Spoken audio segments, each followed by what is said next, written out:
Salut les amis, c'est Timena et bienvenue dans cette vidéo où aujourd'hui on va parler un petit peu de films, de séries, enfin on va voir dans l'actualité de ce genre de trucs que vous allez voir et on en parle tout de suite après le petit générique, c'est parti.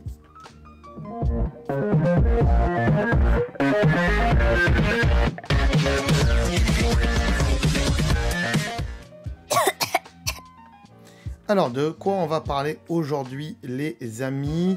On va parler de Kaamelott, le film, et oui, qui finalement est prévu pour juillet 2021.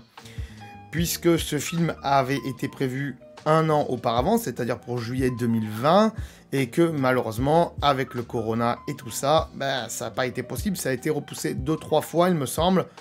Là, il y a une date, c'est juillet 2021. Alors, bien sûr, ça a été annoncé par le groupe M6, mais c'est quand même sous réserve de crise sanitaire, c'est-à-dire si on est encore confiné, mais ça m'étonnerait qu'on soit confiné au mois de juillet, mais bon, c'est pas moi qui décide, on est bien d'accord. Peut-être que M6 reportera encore le film. Alors, c'est pas M6, c'est le groupe SND, hein, mais SND c'est le groupe M6, on est d'accord. Mais c'est aussi Alexandre Astier, qui est le producteur, réalisateur et qui joue le rôle du roi Arthur, bien sûr, dans Kaamelott, qui décidera de si c'est bien, si c'est pas bien. Cela dit, on est d'accord qu'il y aura peut-être moins de monde que d'habitude dans les cinémas. Et est-ce que les cinémas pourront rouvrir au mois de juillet? On l'espère en tout cas. Je vois pas pourquoi, si tout le monde a un masque, il ne devrait pas y avoir de problème. En tout cas, moi, j'ai très hâte d'y aller, masque ou pas masque, voilà, mais j'espère pouvoir y aller au mois de juillet et pouvoir aller voir ce magnifique chef-d'œuvre que sera le film de Kaamelott. On en a déjà parlé dans les actualités tech et geek, j'adore Kaamelott, vous le savez, et on en reparlera encore après la sortie du film et tout ça, on fera peut-être une vidéo dédiée, hein, on verra, on ne sait pas en tout cas. Mais voilà, sachez que donc la date est prévue pour juillet 2021. Alors, il n'y a pas de jour précis, hein, parce que comme ils ne savent pas si les cinémas vont rouvrir ou pas et quand, ils tablent sur juillet 2021. Mais c'est plutôt pour réserver des salles, en fait, qui font ça. Hein. Après, c'est pas sûr qu'il y ait une date bien précise. Pour l'instant, il n'y en a pas. Voilà. Les enfants, ce que j'avais à vous dire sur Kaamelott. Dites-moi si vous aussi vous adorez Kaamelott, ce que vous en pensez aussi dans les commentaires. Et vous le verrez aussi dans les futures vidéos de la chaîne. Il y aura des petits extraits de Kaamelott de temps en temps dans les vidéos pour illustrer ce que je suis en train de dire. Voilà, il y en aura de plus en plus puisque j'ai réussi à avoir les autorisations, on va dire. Non, c'est pas vrai. Si on met des cours externes en général, tout va bien. Donc voilà. On passe à la news suivante tout de suite. News suivante, qu'est-ce que c'est? Alors, c'est cinéma, mais c'est pas trop cinéma. Vous le voyez, c'est les parcs d'attractions Disney qui vont proposer leur pass électronique qui s'appelle le Magic Band sur les iPhones et les Apple Watch. Donc, si vous avez un iPhone, une Apple Watch, vous pourrez dématérialiser ce pass électronique qui est le Magic Band. Alors, honnêtement, je ne sais pas du tout ce que c'est. Je suis encore jamais allé à Disney. Mais grosso modo, si vous avez un hôtel à Disney, si vous n'avez pas d'hôtel, ça ne marchera pas. Hein. Alors, si vous y allez que pour une journée, sans passer par une chambre d'hôtel, vous l'aurez pas le pass, vous l'aurez pas. Mais ceux qui donc auront une chambre d'hôtel, en général, on leur file un pass, un genre de bracelet. Voilà, c'est un bracelet qu'on met au poignet, forcément, c'est un bracelet. Et avec ce bracelet, on peut biper comme ça dans les magasins pour faire ses achats. Peut-être dans certaines attractions, je ne sais pas exactement. Mais pour tout ce qui est restaurant et achat, vous bipez avec votre bracelet et ça rajoute ce que vous avez acheté sur la note de l'hôtel. Et quand vous partez ou quand l'hôtel va vous débiter à la fin de votre séjour, ils vous débiteront aussi tous vos achats que vous avez fait dans le parc. Est-ce que c'est une bonne idée de le dématérialiser? Alors, ça va se mettre dans Wallet et après, depuis Wallet, donc iPhone ou Apple Watch.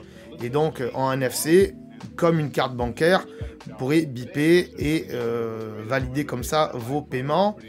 Alors, c'est bien qu'Apple ouvre le NFC à de plus en plus de choses. Hein. C'est le cas aussi dans le métro de Tokyo et bientôt à Paris aussi pour les passes Navigo, il me semble. Voilà, on pourra faire ça avec l'Apple Watch et l'iPhone. Donc, ils ouvrent le NFC. Il n'ouvre pas encore pour tout ce qui est machine à laver, lave-vaisselle et tout ça, parce que c'est déjà le cas, hein, il y a des lave-vaisselle et des machines à laver. Avec des appareils Android, on peut les programmer directement depuis son smartphone. Avec l'iPhone, c'est pas possible, donc c'est pas encore ouvert à ce genre de choses. Faut-il encore que les constructeurs aient envie de le mettre après coup dans les iPhones et dans les applications iPhone. En général, ils laissent tomber les applications assez vite et ils les mettent pas à jour, mais bon, bref. Est-ce que vous y voyez un intérêt? Moi, perso, il y a un intérêt peut-être pour Disney de faciliter les paiements et tout ça au sein du parc. Mais honnêtement, ils vont quand même vous donner le bracelet. Donc, est-ce que ça vaut le coup de le rentrer dans Wallet pour 3-4 jours de parc? Je sais pas. Gardez votre bracelet, c'est pareil. Et puis, de toute façon, quand on a une Apple Watch, quand on a un iPhone, on a peut-être déjà mis sa carte bancaire à l'intérieur. Donc, si on paye nos achats et notre bouffe, tout ce qu'on achète dans le parc, avec une carte bancaire, pourquoi l'acheter avec un bracelet aussi? Voilà, ça sert à rien de le rajouter. Voilà. Si on peut déjà payer avec sa carte bleue, on paye au jour le jour, à moins que les gens ne veuillent pas payer pendant tout le séjour et préfèrent payer à la fin du séjour. Dans ce cas-là, ouais, vous mettez ça dans votre Apple Watch. En général, on va vous donner un bracelet. J'espère que vous avez bien compris ce que j'ai dit, hein, mais ça a l'air un peu bizarre comme ça.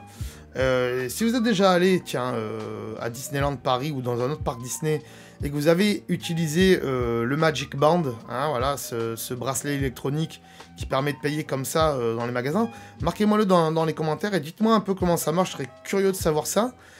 Moi, je trouve l'idée sympa, mais en même temps, pas très utile si on a déjà une Apple Watch et un iPhone. Puisque, honnêtement, voilà, on peut payer directement avec sa carte bleue, quoi. Je comprends pas. Je comprends pas. Enfin, si à la limite, il y avait des réductions avec ça. C'est-à-dire que quand on utilise le Magic Band, dans le parc, on a des réductions comparées à ceux qui ont juste une carte bleue dans leur Apple Watch ou dans leur iPhone.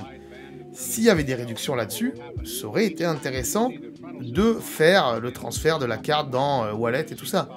Et là, c'est un peu compliqué, honnêtement. Est-ce qu'on a envie de s'embêter à faire ça?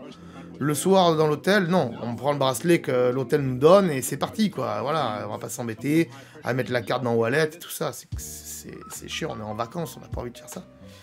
Enfin, bref. Voilà. Je suis dubitatif. Dites-moi ce que vous en pensez dans les commentaires. Voilà, les amis, pour ces petites news. On va repasser en grand. Ça sera beaucoup mieux pour la fin, en tout cas. Bien sûr, n'hésitez pas à partager cette vidéo sur les réseaux sociaux, à vous abonner si ce n'est pas le cas, hein, surtout pour ne rien louper des actualités tech et geek. Je le rappelle, on sort des actualités tous les mercredis sur la chaîne. Et bien sûr, il y a d'autres vidéos sympas sur l'univers Apple et sur l'univers tech et geek aussi. Donc, n'hésitez pas à aller voir nos autres vidéos sur la chaîne. Et sinon, je vous dis à très bientôt pour une prochaine vidéo d'actualité tech et geek. Ciao, bye bye. Ah, attends de partir, j'allais oublier. Tu peux aussi me suivre sur les réseaux sociaux. Ici, voilà. Hein. Tu peux t'abonner à la chaîne ici. Voilà. Hein. Ici, voilà. Là, voilà, tu t'abonnes. Hein. C'est pas mal. Hein. Voilà. Comme ça, tu peux voir toutes les vidéos qu'on a fait sur la chaîne. Et en plus, c'est gratuit. C'est pas comme Netflix. Tu peux aussi regarder les vidéos que je te propose ici. Hein. Voilà, ici, elles sont là. Hein. Tu peux les regarder éventuellement. Hein. Ça peut t'intéresser. Hein. Voilà, là. Sinon, je te remercie de t'être abonné et je te dis à très bientôt.